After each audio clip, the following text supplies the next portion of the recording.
What's up, guys? Swift here, and we are finally less than a week away from the NFL draft. It's been a long off season, but my excitement for Bears football couldn't be higher than it is right now. So today I wanted to talk about something I don't think many people have talked about enough. What will the Bears do with pick number 75 in the third round? A lot of that will depend on who is still on the board and what Ryan Poles does with pick number 9. But just like I have for pick number 9, and our first round targets, I wanted to narrow down the list and talk about some players that polls could be drafting with our pick in round 3. We already know what kind of players that Ryan Poles and Matt Eberflus look for, and now we know what positions of need we have, as well as a pretty good idea of the draft's top 100 prospects. So let's go ahead and get right into it. On offense, I see three major positions that we could focus on, and on defense, the same thing. On the offensive side of the ball, the focus will be on helping Caleb Williams. Depending on what we do with pick number 9, one of these positions could be off the board, but this gives us a great idea of players I think could still be available. With offensive tackles, there are four players that stand out as day 2 guys to me. Yale's Kieran Omega DJ is my favorite of the bunch. He's a developmental tackle who needs to work with coaches. However, he has insane upside and every tool that Ryan Poles looks for when it comes to drafting this position. I love this dude, and he would be an awesome pick in round 3. The other guys are Kingsley Suamateu from BYU. I actually like him a bit more than Omega DJ, but I think there's little to no chance he falls to pick number 75. But I had to list him because he's a day 2 option that I really like, although I do think we'd have to trade up to get him or trade down from pick 9 and get a second rounder. And then Patrick Paul and Roger Rosengarten, two other guys I think fit what Ryan Poles looks for, and they could be available in round 3. I believe that offensive line should be a priority. If not at the offensive tackle position, then potentially in the interior of the line, where I really want us to draft a center. And there are two guys that I believe could be there at pick 75. You could even throw Cedric Van Pran in the list as well as a third guy.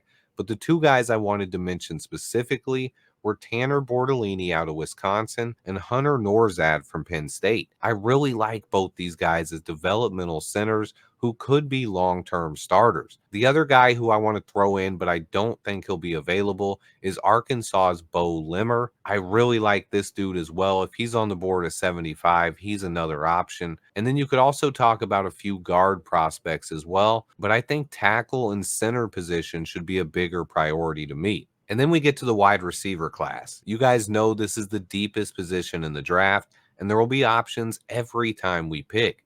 As far as guys who could fall to pick number 75, the cream of the crop to me would be Xavier Legette out of South Carolina. Most people think he won't fall that far, and he probably won't, but if he does, it would be a huge win, and I do believe it's possible. But other guys who I think are more realistic that I'd still really like at pick 75 are Brendan Rice out of USC, North Carolina's Tez Walker, Western Kentucky's Malachi Corley, UCF's Javon Baker, Michigan's Roman Wilson, and I even have to throw in Virginia's Malik Washington, who I think will be drafted much higher than mocks have him going. There's so many talented receivers. I could probably go on all day, but let's move over to the defensive side of the ball, where I think the focus would be on adding pass rushers to affect opposing quarterbacks. And like Eberflus said, he wants a 1-2 punch with Montez Sweat on this defensive line. So I think the D line is clearly a priority, whether it's defensive tackle, defensive end, or both. I think Ryan Poles is going to look to add some help for Montez Sweat and Gervon Dexter next week. Guys who could fall to pick 75 on the defensive side of the ball are pretty intriguing as well. I really like Brandon Dorless out of Oregon, Braden Fisk out of Florida State, and Michael Hall Jr. out of the Ohio State University. You can even throw in both LSU D tackles in the mix as well, and there are a handful of guys who could help on the interior of our defensive line, and for the most part, they fit what Poles is looking for. But what about edge rushers?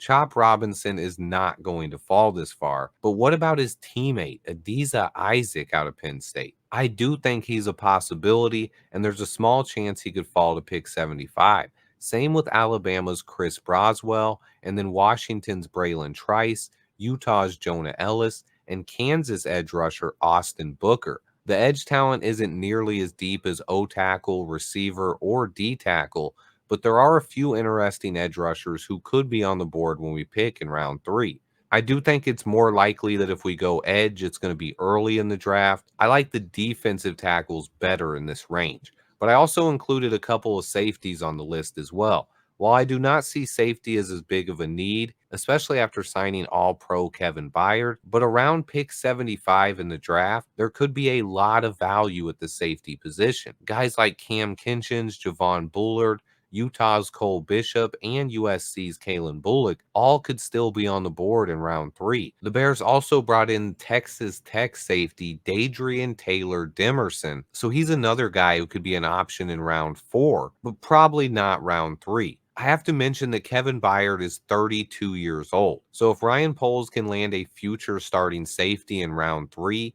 I would not be against it. Drafting the best player available is always my favorite philosophy, and if one of these safeties is the best player on the board, adding a long-term starter next to Jaquan Brisker would be a great move. I think it'd be better to take a safety in round 4, but I did want to mention the position just because of how this year's safety class falls. But now let's talk about the 5 guys I believe are the most likely candidates for Ryan Poles to choose at pick number 75. At number 5, I have Penn State edge rusher Adiza Isaac. Then at number 4, I have Braden Fisk out of Florida State. Number 3 is Brandon Dorless out of Oregon. I believe all 3 of those guys would really help our defensive line, and they all 3 fit what Poles and Eberflus look for. Look out for those names on day 2. And then at number 2, I have offensive tackle Kieran Omegadiji. I've already talked about why I like him. I think he's a guy who could still be on the board at pick number 75, and he just fits everything we're looking for at that position. But the guy I have at number 1 is Brendan Rice out of USC. I just think he'd be an awesome addition this late in the draft in round 3. He's the big physical X receiver we've been looking for.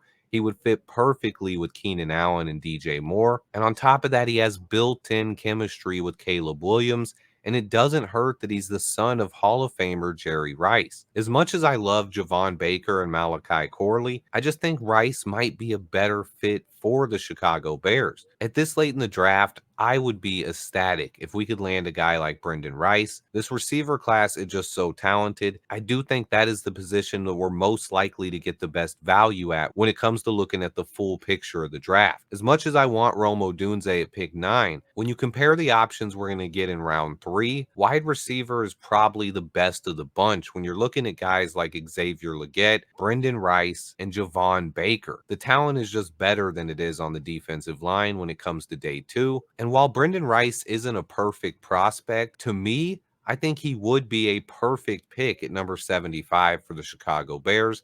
Let me know what you guys think. We are finally less than a week away from the draft. It's getting closer and closer. I'll have a ton of content coming out in the next few weeks. I should be doing live shows during the draft. I have a ton of content planned for the NFL draft. I will be dropping another special Caleb Williams video either the day before the draft or the day of. And then I have MODG podcast scheduled. I should be joining Adam Mason for a live show during night 1 and have a ton of content on here as well. Stay tuned, guys. Let me know what you think. Please remember to hit that like button for me. And until next time, bear down.